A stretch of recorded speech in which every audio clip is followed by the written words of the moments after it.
तो कल अपन एक टॉपिक पढ़ रहे थे, क्या नाम है, फर्जी टॉपिक था, इकोनॉमीज ऑफ स्केल। मतलब जब शॉर्ट रन से लॉन्ग रन में जाते हैं तो बहुत सारे फायदे होते हैं। फायदे खुद की वजह से भी होते हैं और इंडस्ट्री की वजह से भी होते हैं। खुद ने आपने अपने इनपुट्स को बढ़ाया तो सबको थोड़ी होगा फायदा, तुम्हें ही तो होगा सिर्फ। तो वो होते हैं इंटरनल इकोनॉमीज। अगर पूरी इंडस्ट्री ग्रो कर रही है भाई साहब, तो वो तो सबको फायदे मिलेंगे। उसे बोलते हैं एक्सटर्नल इकोनॉमीज। अरे आई बात समझ में? फिर अच्छा, तुमने जरूरत से ज्यादा इनपुट्स को बढ़ा दिया तो तुम्हें मिलेगी डिक्रीजिंग रिटर्न, तुम्हें होगी डिसइकोनॉमी, सबको थोड़ी होगी। भाई कोई इंसान गलती कर रहा है तो जो इंसान गलती कर रहा है उसी को ही तो होगा, सबको थोड़ा होगा। तो वो जो खुद की वजह से जो अपने को नुकसान होगा उसे बोलते हैं क्या? इंटरनल डिसइकोनॉमीज। अच्छा, पूरी इंडस्ट्री एक्सप्लोड हो गई, बर्स्ट कर गई, ओवर, है ना? तो फिर तो सभी को होंगे नुकसान, वो एक को नहीं होंगे, वो सभी को होंगे। वो है, देखो भाई, तो ये टॉपिक अभी खत्म करके चैप्टर खत्म हो गया। मार्केट स्टार्ट करते हैं। मार्केट में बुक में अगर अपन देखें तो 3 यूनिट्स होती है। बुक के हिसाब से देखें तो 3 यूनिट्स होती है। ठीक है, तो उसकी जो एक यूनिट है वो खत्म करके तभी आप कॉस्ट के क्वेश्चन स्टार्ट कर सकते हो, उससे पहले करना ही मत चालू। ठीक है, तो उसके बिना होगा नहीं, क्योंकि प्रोडक्शन के अंदर कॉस्ट के क्वेश्चन थे कुछ, कॉस्ट के अंदर मार्केट के डाले हुए कुछ, मिक्स नेचर है ना उनका, सब एक साथ जुड़े हुए होते हैं, ऐसा है। लो देखो, तो इकोनॉमीज ऑफ स्केल पढ़ रहे थे, अपन ने क्या क्या पढ़ ली थी? मेरे ख्याल से इंटरनल इकोनॉमीज और इंटरनल, वही क्या हो जाएगी, उल्टी। ठीक है, अब है एक्सटर्नल। एक्सटर्नल इकोनॉमीज क्या होते हैं सर? इकोनॉमीज मतलब फायदे, एक्सटर्नल मतलब किसकी वजह से हो रहे हैं? इंडस्ट्री की वजह से, बस। और वो फायदे से मुझे ही थोड़ी होंगे, it will be available to all the firms, whether big whether small, चाहे बड़ी हो चाहे छोटी हो, सबको होंगे फायदे। ऑब्वियसली बड़ी को बड़े फायदे, छोटी को छोटे फायदे होंगे, लेकिन सभी को। समझ में आया? चलो, सो क्या लिखा है मैंने? When there is expansion in industry, तो ये बेनिफिट्स फिर सभी को मिलते हैं। जैसे कि सर एग्जांपल दो, टेक्नोलॉजिकल बेनिफिट्स। जैसे अभी देखा होगा आपने, कोरोना के अंदर लॉकडाउन लग गया, तो अचानक से इंडिया में पहली बार ऑनलाइन एजुकेशन का एक बूम आ गया। तो अगर उस नजरिए से देखा जाए तो it was a huge growth online वाले में। भाई साहब, कोरोना में 10 घंटे पढ़ा रहा था मैं, कोरोना में 10 घंटे, every batch use to have 150 बच्चे कोरोना में। और आज भी, कितने साल हो गए कोरोना को? ऑलमोस्ट 5 साल हो गए। अभी भी ऑलमोस्ट, मतलब normally in a week I go out 2-3 days for, शाम को पट्टी वट्टी के लिए। और हर दिन ऑलमोस्ट, ट्रस्ट में आप बिलीव नहीं कर पाओगे, लेकिन हर दिन कोई ना कोई मिल ही जाता है उस टाइम का। बोला सर, अब मैं तो शक्ल नहीं जानता क्योंकि मैं तो घर पे ऑनलाइन बैठा था, तो वो लोग मेरी शक्ल देख रहे थे, मैं 150 बच्चों की शक्ल कैसे देखूंगा? अरे मैं पढ़ाऊँ, 1 घंटे का ही टाइम होता है, पढ़ाऊँ या उनकी शक्ल देखो एक एक करके, पॉसिबल ही नहीं है। सो वो लोग तो मुझे मेरी शक्ल जानते हैं, अब लेके कहीं भी मिल जाते हैं हर दिन ऑलमोस्ट। मतलब जब भी मैं बाहर जाता हूँ तो कोई ना कोई मिल ही जाता है, बोले सर हम आपसे पढ़े थे, अब क्या बोलते हैं, अब वो तो शक्ल जानते हैं, मैं जानता नहीं उनकी। मैंने कहा अच्छा अच्छा बेटा, फिर मैं पूछता हूँ, मैंने कहा कब पढ़े थे? तो सर कोरोना में 2020 में। मैंने कहा हम, वो तो फिर पॉसिबल ही नहीं बेटा, वो तो याद ही नहीं रहेगी शक्ल, भूल जाता हूँ ना फिर तो मैं, तो भूल क्या जाता हूँ, याद ही देखी नहीं मैंने शक्ल। तो ऐसे ऐसे होता है उस टाइम पे। तो क्या हुई थी, ऑनलाइन एजुकेशन की तगड़ी वाली, ऑनलाइन इंडस्ट्री तगड़ी ग्रो करी, तो फिर बेनिफिट सबको होंगे या किसी एक को? सभी को हुए। जैसे कि किसी को नहीं पता था, कि भाई मेरे को भी नहीं पता था ऑनलाइन एजुकेशन कैसे सर्व की जाती है, तो क्या हुआ, टेक्नोलॉजिकल डेवलपमेंट हुआ क्या? वो, तो वो क्या बोलते हैं, ट्राइपॉड्स, कैमराज, और वो माइक, इन सब के बारे में कुछ पता ही नहीं था सर। तो सर सिंपल सी बात है, जब कोई इंडस्ट्री ग्रो करती है तो टेक्नोलॉजिकल इनोवेशंस होते हैं, नई नई चीजें आती है मार्केट में। ट्राइपॉड पहले भी आता था, लेकिन tripods were used to be very expensive. आप बिलीव कीजिए, सिर्फ कौन यूज करता था? जो कैमरा पर्सन होते हैं वो जो प्रोफेशनल कैमराज वाले होते हैं, ट्राइपॉड उनके महंगे महंगे आते थे। लेकिन देखो आप ऑनलाइन एजुकेशन में ऐसा ग्रो हुआ है, बूम आया कि आप फटा कितनी चीजें मिलने लगी और सस्ती सस्ती मिलने लग गई। समझ लो, चीप रेट्स पे मिलने लग गई। चीप रेट्स पे कैमरा मिल रहा है, चीप रेट्स पे वेबकैम मिल रहा है, चीप रेट्स पे माइक मिल रहा है, चीप रेट्स पे मतलब इनोवेशन हो रहे हैं ना, क्योंकि उस इंडस्ट्री में ग्रो हुआ, ग्रोथ आई, तगड़ी वाली बूम आया, तो फिर क्या हुआ, technological innovation I, discovery of new knowledge. मैंने कम से कम भी 3 या 4 अलग अलग तरीकों से पढ़ाया कोरोना में। आई स्टार्टेड विद, जब कोरोना फर्स्ट डे लॉकडाउन था, लॉकडाउन था 20 मार्च को लगा था, 1 अप्रैल को मेरा पहला बैच चालू हो गया था, है ना। अब अलग अलग तरीके के एक्सपेरिमेंट चल रही है, मैं कभी क्या कर रहा हूँ, कभी क्या कर रहा हूँ। पहले 2-5 दिन मैंने पढ़ाया कैसे, बोर्ड लगा दिया, मतलब यही जो पीछे व्हाइट बोर्ड है, घर में लगा दिया, और कैमरा सेटअप करके एक फोन आईफोन वाला उस पे लगा दिया कैमरा पे, दूसरा फोन हाथ में, और ऐसे करके पढ़ा रहा था। 3-4 दिन पढ़ाया, फिर मैंने यूट्यूब खंगाला, मैंने कहा क्या करें क्या करें क्या करें। ठीक है, some people started uploading videos की क्या कर सकते हैं। फिर दूसरा तरीका अपनाया, दूसरे तरीके में फिर मैंने क्या किया, एक पुरानी बुक्स निकाली, मोटी मोटी वाली, सारी निकाल दी, टेबल पे रख दिया ना, तो टेबल पे रख के उसके अंदर वो जो स्केल नहीं होता अपना, स्केल होता है वो लंबा वाला स्टील वाला, वो उसमें फंसा दिया बुक्स के बीच में, और एक पुरान ऐसे करी, कई चीजें करी, फोन लगा दिया उसके ऊपर, और फिर नीचे मैंने व्हाइट शीट ले ली, बड़ा चार्ट पेपर, और उस पर कलरफुल पेन से वीडियो बना, कुछ ना कुछ चल रहा था, चल रहा था, चल रहा था, 2-3-4 तरीके अलग अलग यूज हुए, तब जाकर के फाइनली एक ऑनलाइन सेटअप मैंने क्रिएट कर लिया, एक एक करके धीरे धीरे सीख सीख के। ठीक है, मैंने कभी करा ही नहीं था, लेकिन एक ऑनलाइन सेटअप पूरा फिर मैंने जैसा प्रोफेशनल वाला होता है, फिर धीरे धीरे करके मैंने एक एक चीज जोड़ी, सारी चीजें सेट करी, सीखा, उसको आता ही नहीं था, चलाना ही नहीं आता था, तो वो सब चीजें, यही तो होता है सर। लेकिन ये अगर ऐसा नहीं होता तो मेरे को नहीं पता लगता, तो वो क्यों हुआ, क्योंकि सर क्या हुआ था, अचानक से ऑनलाइन इंडस्ट्री में बूम आया, discovery of new knowledge, Zoom आ गया, क्या क्या तगड़ा सिस्टम था, सोचो आप, जूम आ गया, न्यू टेक्निक्स आ जाती है सर, न्यू इक्विपमेंट्स आ जाते हैं, रिसर्च एंड डेवलपमेंट होता है, बेटर मशीनरी, बेटर इक्विपमेंट, ये कौन से फायदे सिर्फ मुझे ही मिल रहे हैं, सबको, सभी को, ये सिर्फ फायदे मुझे ही थोड़ी मिले, सबको ही मिले, क्योंकि क्या हो गया था, ऑनलाइन इंडस्ट्री क्या कर रही थी, बूम कर रही थी, सिंपल है। जब कोई भी इंडस्ट्री ऐसे तगड़ी एक्सपैंड करेगी तो कुछ बेनिफिट सभी को होते हैं सर, और कौन से वाले पढ़े अभी हमने, टेक्नोलॉजिकल बेनिफिट सभी को होते हैं, नई रिसर्च होती है, नए इनोवेशन होते हैं, नए इक्विपमेंट्स मिलते हैं, ठीक है, बेटर नॉलेज होती है, टेक्निकल नॉलेज बढ़ती है, चीपर इनपुट्स, सिंपल है, मैंने अभी कहा ट्राईपॉड क्या हो गए, सस्ते, आप पता कर लेना, उससे पहले ट्राईपॉड कितने के आते थे, 3-3 हजार रुपए का ट्राईपॉड आता था, बट बिकॉज ऑफ कोरोना, वो जो इंडस्ट्री में आया ऑनलाइन एजुकेशन बूम, आज की डेट में 100-100, 200 रुपए में भी मिल जाते हैं, खरीदने वाला हो तो सही है। सो कितना चीपर हो गए इनपुट्स, वो कैमरा का वो माइक सेटअप और वो सब महंगा होता था, वो 800, 500, 600, 1000 रुपए, 2000 रुपए में आने लग गए, ये सब चीप हुआ ना उसके बाद से। सो चीपर इनपुट्स, अच्छा सर मेरे लिए चीप हुआ क्या, अभी के लिए हुआ है, सिंपल है। ग्रोथ ऑफ एंशिलरी इंडस्ट्रीज, एंशिलरी या इसको हम ऑक्सिलरीज टू ट्रेड भी बोलते हैं, पढ़ा होगा आपने, बीएसटी में पढ़ाते हैं 11वीं क्लास में, trade and auxiliaries to trade. Auxiliaries क्या होती हैं, जो उसे सपोर्ट करती हैं, तो वैसे ही सर एंशिलरी इंडस्ट्रीज मतलब उसके साइड वाली जो इंडस्ट्रीज होती है। अभी जब कोटा के अंदर वो आईआईटी वाली इंडस्ट्री का बूम आया था, तो साथ साथ में जो पीजी इंडस्ट्री है, पीजी समझिए, पीजी जो गर्ल्स को, पीजी गर्ल्स बॉयज को रखते हैं, जो वो पीजी वाला हॉस्टल्स वाला इंडस्ट्री ग्रो कर गया, कन्वेंस वाला ग्रो कर गया, लोग वैन खरीद खरीद के लगा रहे थे एलन वैलन में, फिर वो कैंटीन वाला टिफिन टिफिन सिस्टम वो चालू हो गया। सो एक इंडस्ट्री ग्रो करती है तो उससे उसके साथ जुड़ी हुई भी क्या करने लग जाती है, ग्रो करने लग जाती है। पोए वालों के मजे हो गए भाई साहब, दिन रात काम चल रहा है, क्योंकि है ही उधर, खेल ही उधर चल रहा था, समझिए मेरी बात ऐसा। सो सिंपल है सर, जब कुछ इंडस्ट्री ग्रो करती है, कोई इंडस्ट्री, तो उसके साथ साथ जुड़ी हुई एंसिलरी इंडस्ट्रीज भी ग्रो करती है, तो उसका फायदा भी सबको मिलता है, सिर्फ मुझे थोड़ी मिलता है, पोए सब नहीं, थोड़े सब नहीं खाए होंगे ना, या पोए सब मैंने खाए, सब नहीं खाए होंगे पोए, सभी को वो जो क्या नाम है पीजी फैसिलिटीज है वो अच्छी मिली होंगी, अच्छी सुविधाएं मिली होगी, सही रेट्स पे मिली होगी, सभी को मिली ना, तो जब कोई इंडस्ट्री ग्रो करती है तो बेनिफिट सबको होते हैं।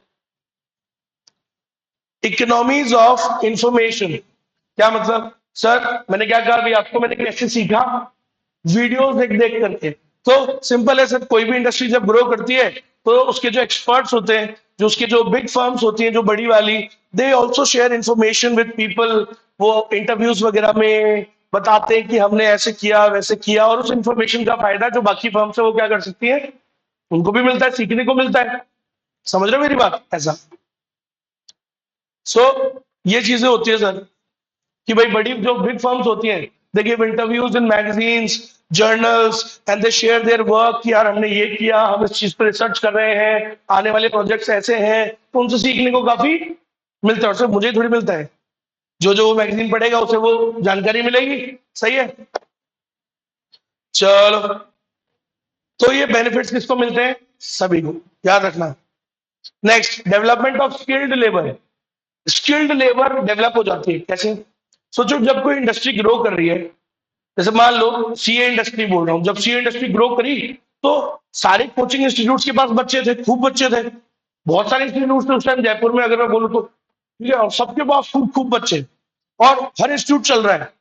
तो अब सोचो, सबके पास काम है, तो अगर वहां से कोई काम छोड़ के कहीं और जाएगा, तो सीखा सिखाया इतना काम कर रहा है, अगर जो वो सुबह से शाम तक, तो स्किल्ड हो जाएगा। तो यहाँ से छोड़ के कहीं और जाएगा, तो जहां भी जाएगा उसको भी स्किल्ड लेबर मिला। अच्छा, वहां से जो आदमी निकाल के कहीं और जाएगा वो भी स्किल्ड है। सभी जगह एक शेयरिंग जो एक्सचेंज हो रहा है लेबर का, वो कौन सी लेबर हो गई? स्किल्ड। क्योंकि काम खूब है, काम खूब होता है तो क्या होता है, सब स्किल्ड हो जाते हैं। सिंपल सी बात है।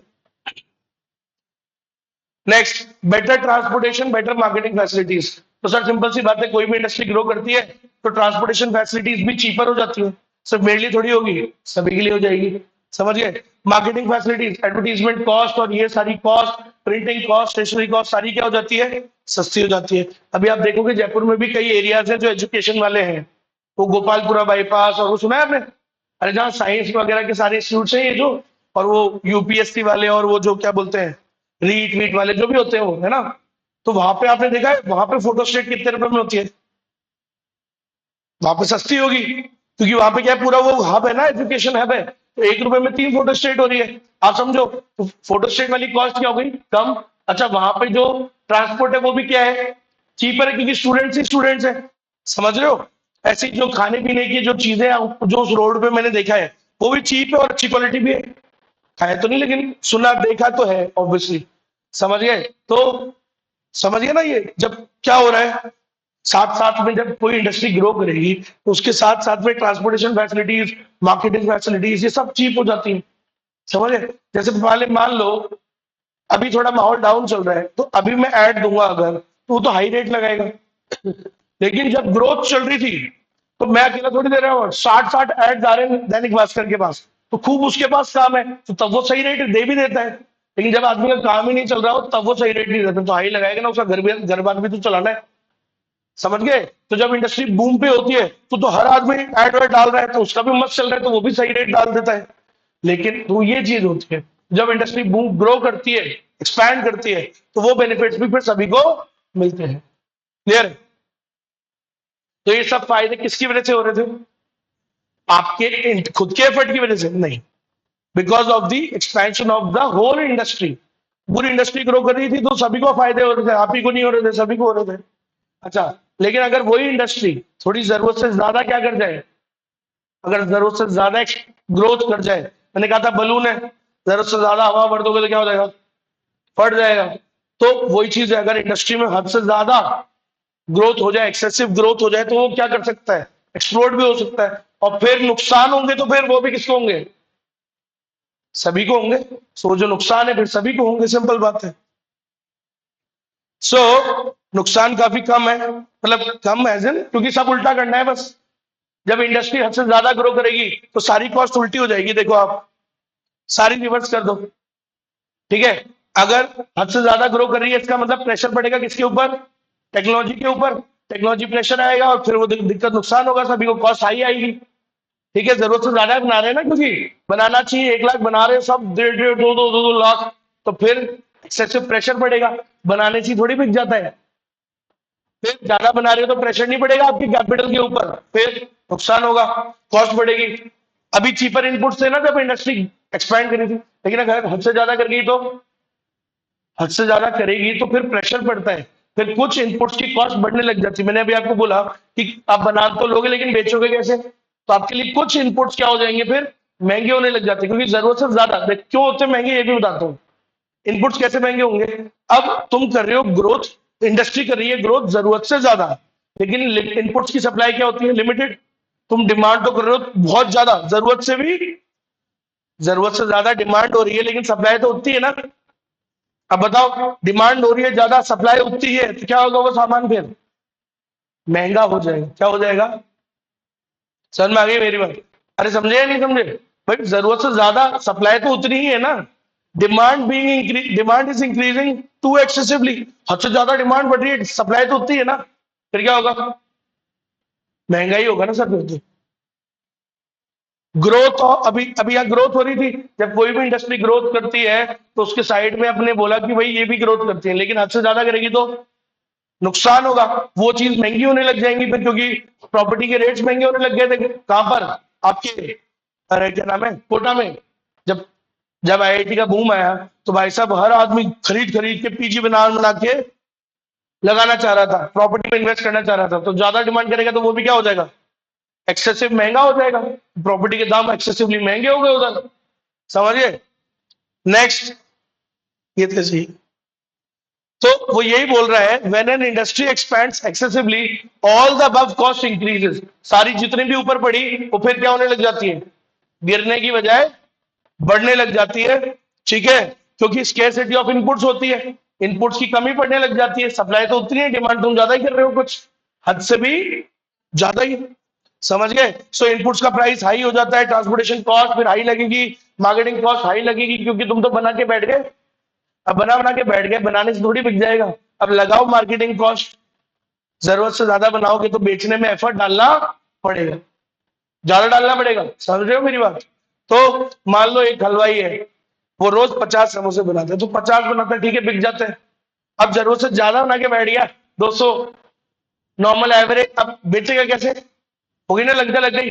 अब बेचने के लिए इधर उधर हाथ पर मारेगा, सस्ता करेगा, हो गया ना नुकसान। ये हो जाता है कई बार। तो एक्सेसिवली कोई भी चीज करने पे ये सब होता ही है सर। तो एक्सेसिवली करोगे तो high transportation cost, high marketing cost सब बढ़ने लग जाता है। समझिए? सो इसकी वजह से सभी फर्म्स को क्या सफर होती है फिर? This economies. एक को होगी या सभी को? सभी को। ठीक है? तो मैंने कल भी आपको बताया था, टॉपिक जरूरत से ज्यादा ही पढ़ा है हमने, कम नहीं पढ़ा। इतना ही पढ़ना होता है, इससे ज्यादा नहीं। लेकिन इनके मीनिंग क्लियर होने चाहिए सबके, हेडिंग्स के। इंटरनल इकोनॉमीज क्या होता है, इंटरनल डिस इकोनॉमीज क्या होता है, एक्सटर्नल इकोनॉमीज क्या होता है, एक्सटर्नल डिस इकोनॉमीज क्या होता है, इनके मीनिंग क्लियर होने चाहिए। और ये एग्जाम्पल्स अंदर रीड आउट कर लेना बस। ठीक? तो इसी के साथ ये हो गया भाई साहब खत्म। अब ये हो चुका है खत्म। अब हम स्टार्ट करने जा रहे हैं हमारा मार्केट चैप्टर। नहीं करा क्या?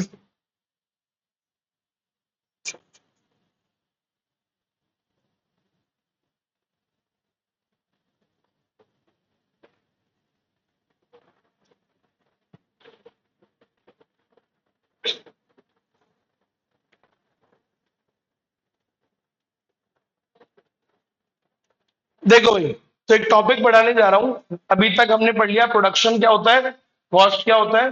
अब हम पढ़ेंगे मार्केट चैप्टर, स्टार्ट हो गया हमारा एक तरीके से। मान लो इसके बाद माइक्रो खत्म है, मैक्रो स्टार्ट है फिर।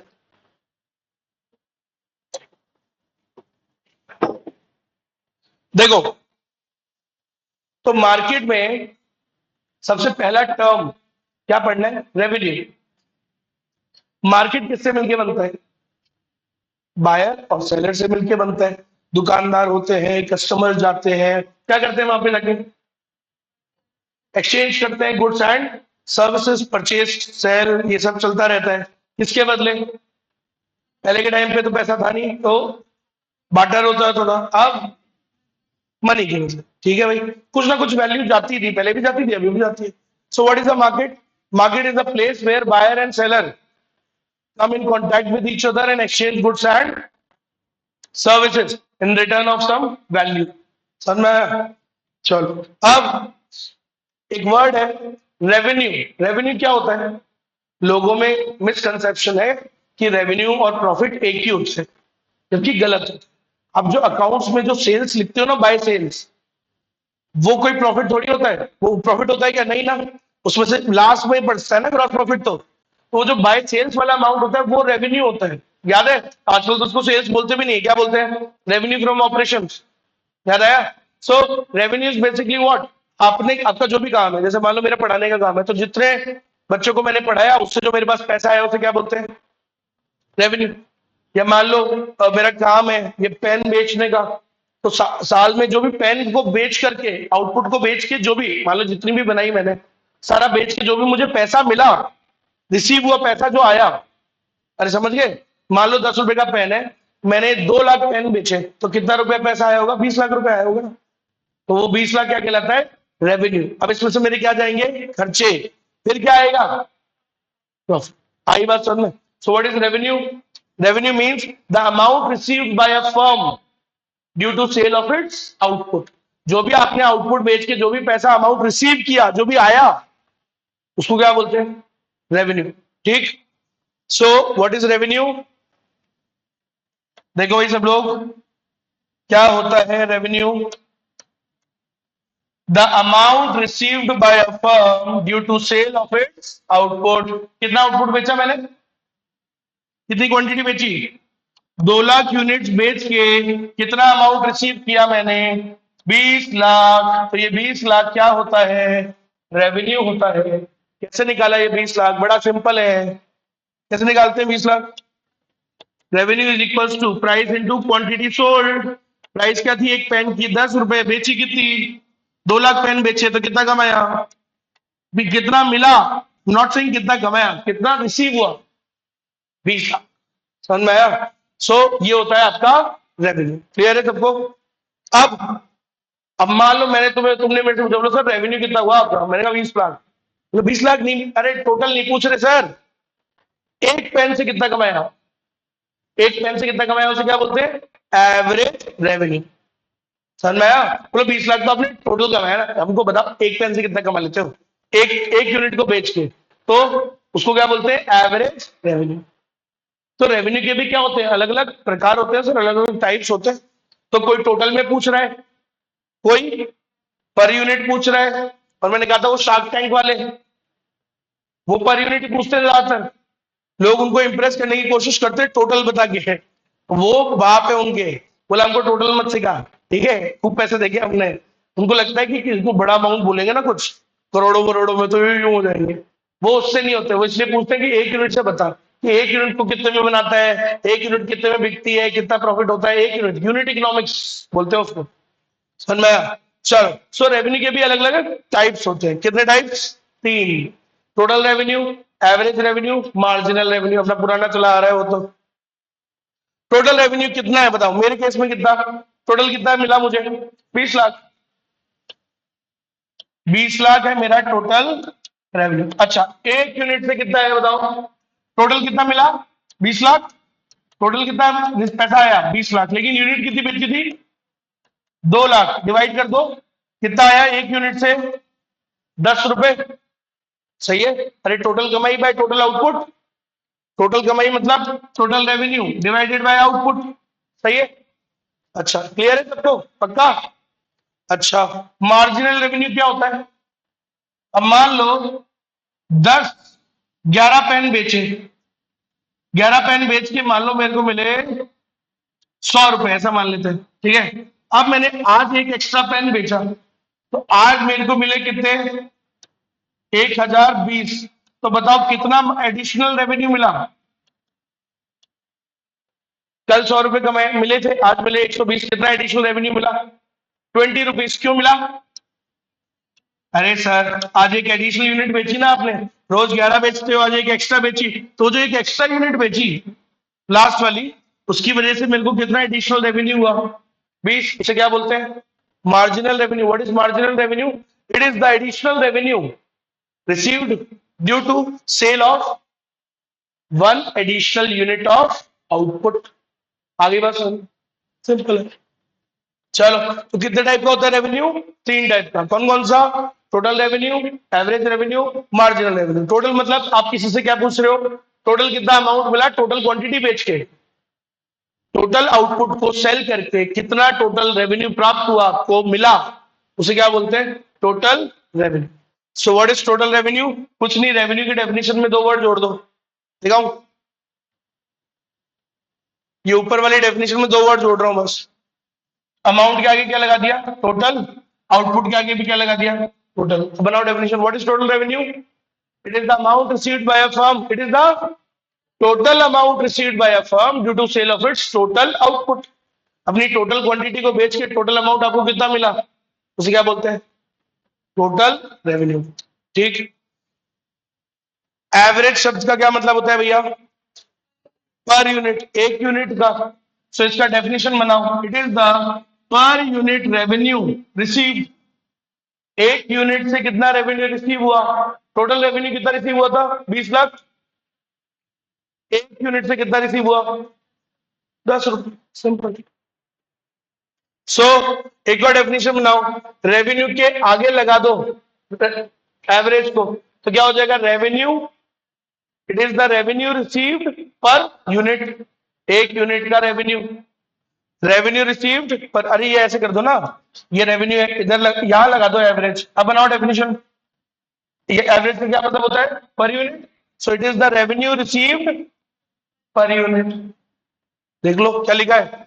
It is the revenue received per unit of output. एक यूनिट ऑफ आउटपुट से कितना रेवेन्यू रिसीव हुआ आपको, उसे क्या बोलते हैं?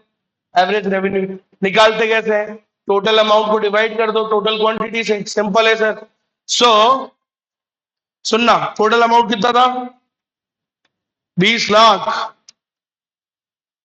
डिवाइडेड बाय टोटल क्वांटिटी कितनी बेची थी? 2 लाख। कितना था बेटा? 10 रुपए। यार एक बात बताओ।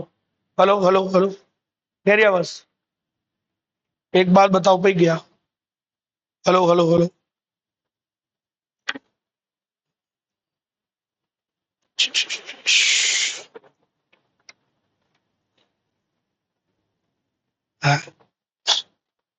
इक्वालिटी।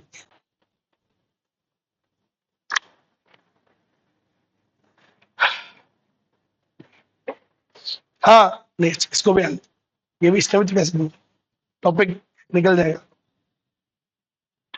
संडे को रखेंगे क्लास। समझ लो, तुम्हारे ही फायदे की बात है। क्या होता है, तुम्हें किसी सब्जेक्ट में प्रेशर कम रहेगा तो बढ़िया ही है ना। ठीक। मैं तो पहली बार ही ले रहा हूँ, अब लूंगा, लेकिन थोड़े थोड़े कुछ संडेज।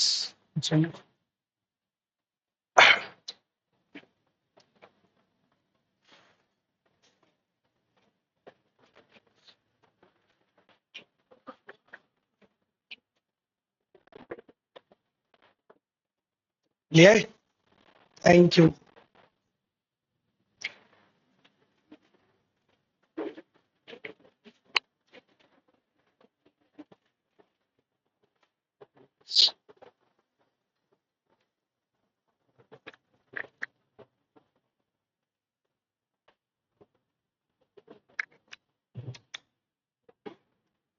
हेलो।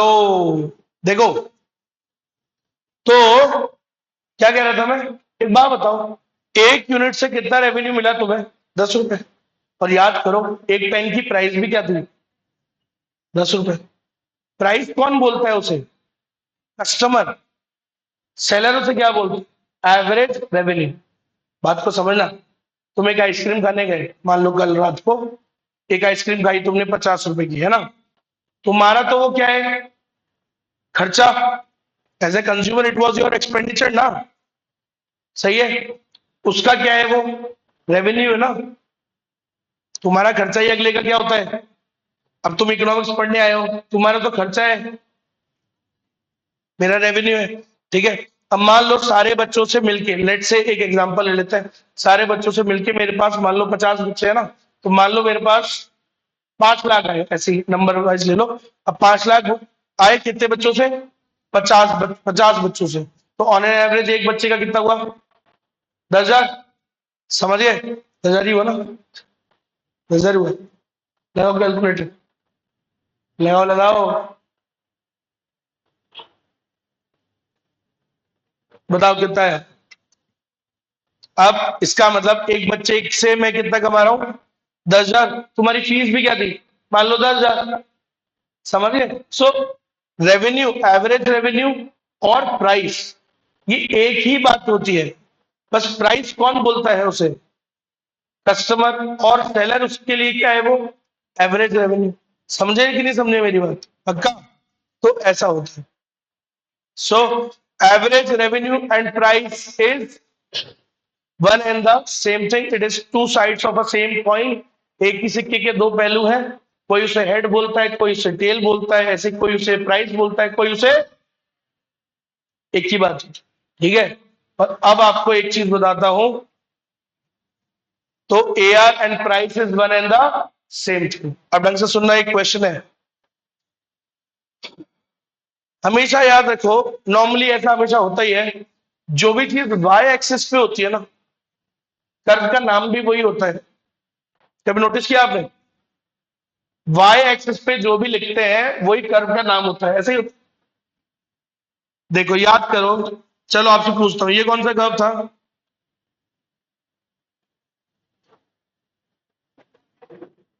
एम यू, कौन सा कर्व था? यहां पे क्या लिखते हैं इसमें, यूनिट्स, एम यू का लिखते हैं, यही लिखते थे। अच्छा, ऐसे ही ये कौन सा कर्व था, एवरेज कॉस्ट। नीचे क्या लिखते हैं, यहां क्या लिखते हैं, कॉस्ट। सही है। ये कौन सा कर्व था,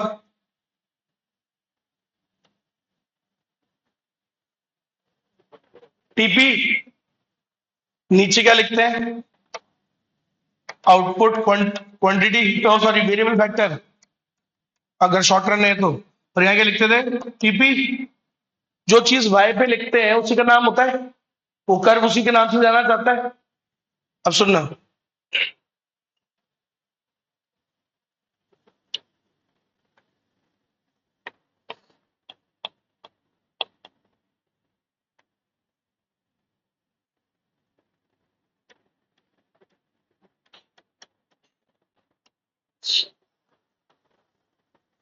ये कौन सा कर्व होता है, डिमांड कर्व। डिमांड है सप्लाई, सप्लाई में भी तो क्वांटिटी लिखते हैं, ऐसा होता है। गुड, है तो सही, मतलब कॉमन सेंस बचा है तुम्हें। चलो, डिमांड है ना। अब वाई एक्सिस पे क्या लिखा है, क्या लिखा है, अब सुनना, डिमांड कर्व का एक और नाम, demand curve is also called price curve. क्या बोलते हैं उसको, डिमांड कर्व का एक और नाम बता रहा हूं आज, demand curve is also called price curve भी बोलते हैं। और प्राइस को ही अपन क्या बोलते हैं, अभी आपने पढ़ा, two sides of the same coin, average revenue भी बोलते हैं। तो हम डिमांड कर्व को क्या बोल सकते हैं, एवरेज रेवेन्यू कर्व बोल सकते हैं। ठीक है, सो याद रखना, डिमांड कर्व या AR curve plays the role of demand, demand curve. AR curve ही किसका रोल प्ले करता है, डिमांड कर्व का। अरे एक ही बात होती है, उसको वो क्या बोलेगा, एआर कर्व। तुम बोलोगे एआर कर्व, वो क्या बोलेगा। एक बात बताओ, तुमने खरीदी 10 यूनिट, उसने बेची भी तो 10 यूनिट, सही है। सोचो, तुमने ये पेन खरीदा, तुम 10 पेन खरीद के लाए, ठीक है, 10 रुपए पे। अच्छा, 5 रुपए वाले कितने पेन, 10 पेन। 5 रुपए वाले कितने पेन खरीदे तुमने, 5 रुपए वाले 10 पेन खरीदे, तो भाई उसने बेचे भी कितने हैं, 5 रुपए वाले 10 पेन बेचे ना। आगे बात सुनो, तो एक ही तो बात हुई, नहीं मानते, विश्वास नहीं है। चलो, ये तुम बना रहे हो कस्टमर, अब मैं हूं सेलर। तो 5 रुपए के मैंने कितने पेन बेचे, मैंने भी तो कितने बेचे, 10। ठीक, ये हो गया फर्स्ट पॉइंट। ठीक है, उसका भी बना देंगे, ये लो फर्स्ट पॉइंट। अब बताओ, मान लो हाई प्राइस है, हाई प्राइस है तो डिमांड क्या हो जाती है, कम। अब यार मान लो पेन हो गया महंगा, पेन हो गया महंगा 10 रुपए का, 10 रुपए का हो गया तो तुमने कम खरीदे, होता है। कस्टमर प्राइस बढ़ती है, डिमांड कम होती है। अरे प्राइस बढ़ती है, डिमांड कम होती है। प्राइस बढ़ने से तुम्हारी डिमांड कितनी हो गई? 6 ही खरीदे तुमने, ठीक है। अब जब तुमने ही 6 खरीदे तो मेरे बिके भी कितने? मेरे भी तो 6 ही बिके। तो प्राइस बढ़ने से मेरे कितने बिके? 6 ही बिके ना सर। तो भाई एक ही तो बन रहा है, एक ही तो होता है। So demand curve plays the role of AR curve, कह लो AR curve plays the role of demand curve. तो याद रखना आज के बाद डिमांड कर्व और एयर कर्व क्या होते हैं? एक ही बात होती है। समझ में आया? और एक नाम और बता रहा हूं, लिख लो सब लोग नोट्स में। डिमांड कहीं भी लिख लो, डिमांड कर्व को क्या बोलते हैं? प्राइस कर्व, एयर कर्व, और एक और वेरी इंपॉर्टेंट आज तक नहीं बताया, एंजल्स कर्व। क्या बोलते हैं? Angels curve. हर चीज का समय होता है, सही समय पे ही बताता हूं मैं, उससे पहले नहीं। देख लो, जहां भी जगह मिले, demand curve is also called Engel's curve.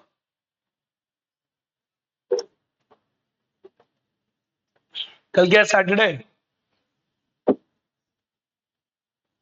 आज 12 तारीख है, 13 है। 13 हूं।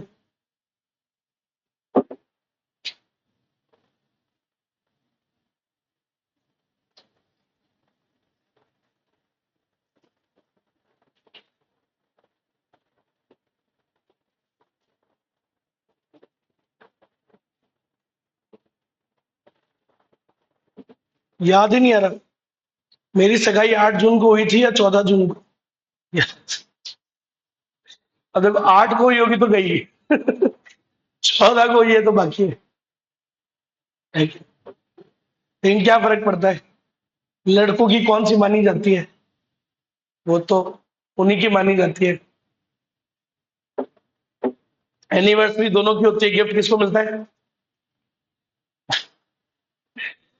देख लो आप, है कि नहीं भाई? हिसाब से दोनों का है ना मामला। चलो कोई नहीं।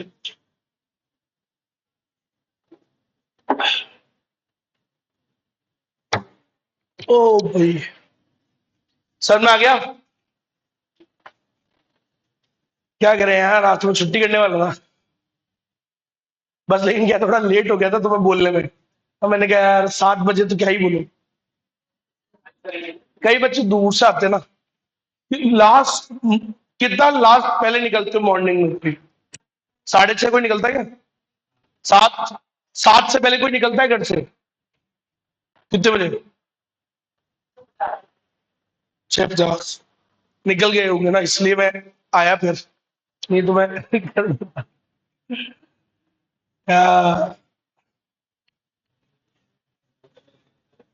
कारण क्या है? मेरे को पैसे तो अच्छे लगते हैं, लेकिन नींद भी अच्छी लगती है। मैं कंफ्यूज हो जाता हूँ कि क्या करूं। फिर पैसों की बात मान जाता हूँ। चलो।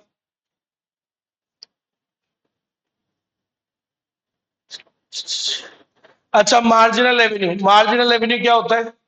वन एडिशनल, ये मार्जिनल रेवेन्यू ही तो है। आप समझो, देखो ये मेरा मेन काम यहाँ पे है ही नहीं। मेरा मेन काम कुछ और है, ठीक मतलब नहीं यही है, मतलब पढ़ाने का ये है। पढ़ाने का ये, बट ये मेरे लिए क्या है? Additional revenue. आप समझो कि मैं अगर 1 घंटा उठ रहा हूँ एक्स्ट्रा तो I am earning so and so x amount, right? ठीक है, मेरे तो खर्चे, मतलब खर्चे क्या, मेरे तो इंजॉयमेंट वाला खर्चा सारा इससे हो जाता है। ठीक है, लेकिन है ना मेरे लिए additional revenue. So if I take one more batch, चलो ऐसे समझ लो, जब ये एग्जांपल डाला है तो मान लो मैं 6 घंटे पढ़ाता हूँ डेली, ठीक है। सो एंड सो अमाउंट कमाता हूँ। अरे यार मजा नहीं आएगा, बताना पड़ेगा ना। नहीं, दूसरा एग्जांपल। तो रह सब सीख गया मैं बनियों के साथ रह रह के, बताऊंगा थोड़ी। दाल रोटी चल रही है बस, इतना ही बताऊंगा। तो मान लो मैंने 10 पेन बेचे, कितना? 10 बेचता हूं मैं रोज, ऑलमोस्ट 10 ही बेचता हूं। 100 रुपए मिल जाते हैं। कितने? 100 रुपए। 100 इतना मिल जाता है, लेकिन आज मैंने एक एक्स्ट्रा बेच दिया, 11 बेच दिया है ना। सो आज मेरे को मिले मान लो 109 रुपए, ठीक है। अब बताओ मेरे को कितना एडिशनल रेवेन्यू हुआ? 9 रुपए का आज एक्स्ट्रा रेवेन्यू मिला। सही है। एक्स्ट्रा पैसे मिले मेरे को 9 रुपए, क्यों मिले सर? आज एक एक्स्ट्रा यूनिट भी तो सेल करी, उसे क्या बोलते हैं? Marginal revenue. What is marginal revenue? It is the additional revenue, it is the additional revenue which a firm receives due to sale of, इसकी वजह से, due to sale of one additional unit of output, यही लिखा हुआ। It is the additional revenue, कितना मिला? 9 रुपए। क्यों मिला? It is received due to sale of one additional unit of output. आया समझ में? पक्का? एक और डेफिनेशन कोई चेंज वाली, मार्जिनल वर्ड का मतलब। सो कितने का चेंज आया टोटल रेवेन्यू में? कितने का चेंज आया? 9 रुपए का। Change in total revenue 9 divide by change in units 1। तो सर मार्जिनल रेवेन्यू क्या आया? एक डेफिनेशन इसकी भी बना दो। What is marginal revenue? It is the change in total revenue due to change in number of unit sold. खत्म। समझ में आया सभी को? पक्का?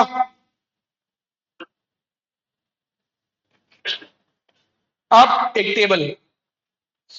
अच्छा, इसके भी दो फॉर्मूले होते हैं यूज, लेकिन कौन सा नहीं करना होता? नेवर यूज दिस, हमेशा लिखा हुआ है। ठीक है, अब ढंग से सुनना, रहने दो यार, पूरा बता ही नहीं पाऊंगा, कोई मतलब नहीं है, फिर कल फिर से करना। ठीक है, चलो। तो पूरा चैप्टर अच्छे से कॉस्ट को रिवाइज कर लो। कोई दिक्कत हो प्रोडक्शन में, कोई दिक्कत हो कॉस्ट में, कुछ प्रोडक्शन में पेंडिंग हो वो खत्म कर लो।